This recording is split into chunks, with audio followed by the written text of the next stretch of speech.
चलिए आगे पढ़ते हैं। पांचों लड़कों ने मनोहर मास्टर के पैर छूकर झट से प्रणाम किया। मनोहर मास्टर बात करने में मशगूल हो गए। इधर ऑटो वाला बिधन भी डब्लू नेता से इसी महीने होने वाली चांदपुर की सरस्वती पूजा के बारे में बतियाने लगा। उधर मैनेजर साहब इरशान कोण पर बने अपने पूजा घर में पूजा करने में व्यस्त थे और पूजा खत्म होने में अभी समय था, लेकिन बांध पर घर होने के कारण राहगीरों ने इन लड़कों का हुलिया देखकर सारा मामला समझ लिया और चंद मिनट के भीतर ही हल्ला कर दिया कि बोर्ड की परीक्षा से एक महीने पहले हाई स्कूल और इंटरमीडिएट का फॉर्म भरने बंगाल, झारखंड और असम से कई लड़के चांदपुर आए हैं। मैनेजर साहब को ये स्थिति समझते देर न लगी। उन्होंने मनोहर मास्टर को बुलाकर कहा, मनोहर जी, इन लोगों का काम कर जल्दी से ट्रेन पकड़ा दीजिए। बात जिला विद्यालय निरीक्षक तक गई तो दिक्कत होगी और इनसे साफ साफ कह दीजिएगा कि परीक्षा शुरू होने के 3 दिन पहले हमें फुल पेमेंट चाहिए। 40,000 से 40 रुपया की कम नहीं लेंगे। ये बनिया की दुकान नहीं है कि उधार खाता चलेगा। इस साल परीक्षा सेंटर लेने में ही कई लाख रुपया लग गया है। जी ठीक है।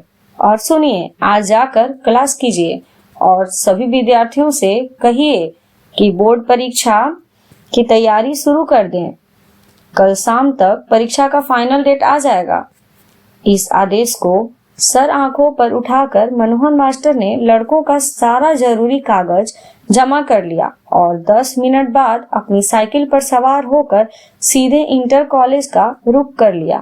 थोड़ी दूर बढ़ते ही खेदन टी स्टॉल पर उनका एक सवाल से सामना हुआ।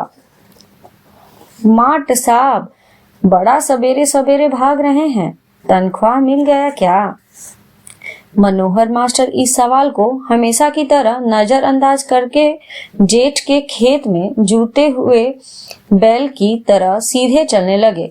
अचानक उनके सामने एक साइकिल वाले ने ब्रेक मार लिया और मनोहर मास्टर चौंक दिए। उनके मुंह से निकला, अरे राकेश, तुम ये कैसा हुलिया बना लिया हो जी? माट साहब प्रणाम। अरे बस करो, जाड़ा पाला में ज्यादा मेहनत न करो। कहाँ सुबह सुबह झांझा मेल की तरह चल भाग गए? सर, जा रहे हैं उस सब आवारा को उठाने। सुना है कि आज आप क्लास लेने वाले हैं। मनोहर मास्टर मुस्कुराने लगे। बिल्कुल ठीक सुना है।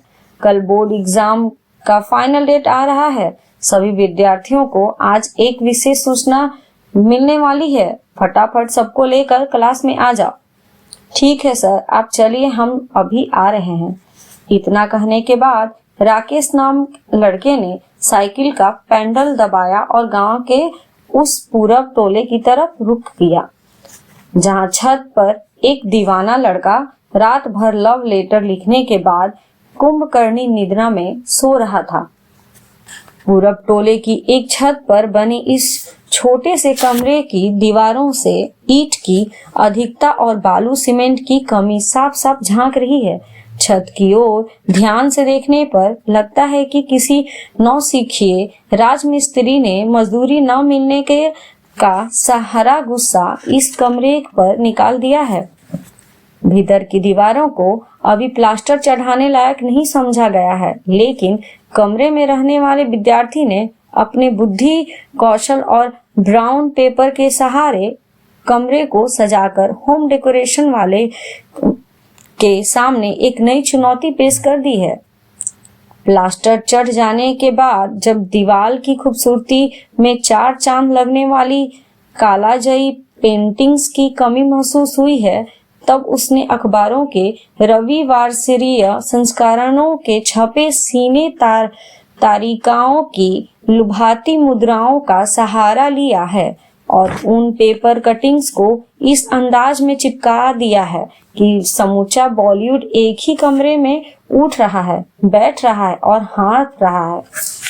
यानी कमरे में घुसते ही गोली मारते अजय देवगन का सामना ऐश्वर्या की कमर में हाथ डाले सलमान से हो रहा है, जिसके कारण रवीना टंडन की कमर में मोच आ गई है। इधर संजय दत्त ने रिवॉल्वर निकालकर गदर एक प्रेम कथा वाले सनी देओल की सर पर तानकर समूचा पाकिस्तानी हैंडपंप उखाड़ने का सख्त विरोध किया है।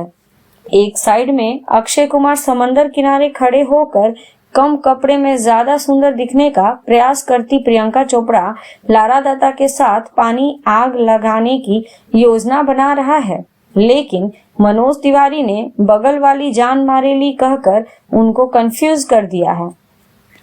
उधर कमरे के तापमान में 3 डिग्री की वृद्धि करती बिपाशा बासु अपना राज छिपा रही है कि सामने मल्लिका शेरावत का मर्डर हो चुका है। हाँ, केरल की गर्मी में बैठे सिर्फ तुम के दीपक का हाल बेहाल है। वो नैनीताल की आरती से कह रहा है कि केरल में गर्मी है, नैनीताल से सर्दी भेजो। लेकिन ये क्या गोविंदा ने सरकाए लियो खटिया जाड़ा लगेगा कर दीपक के अरमानों को बेदर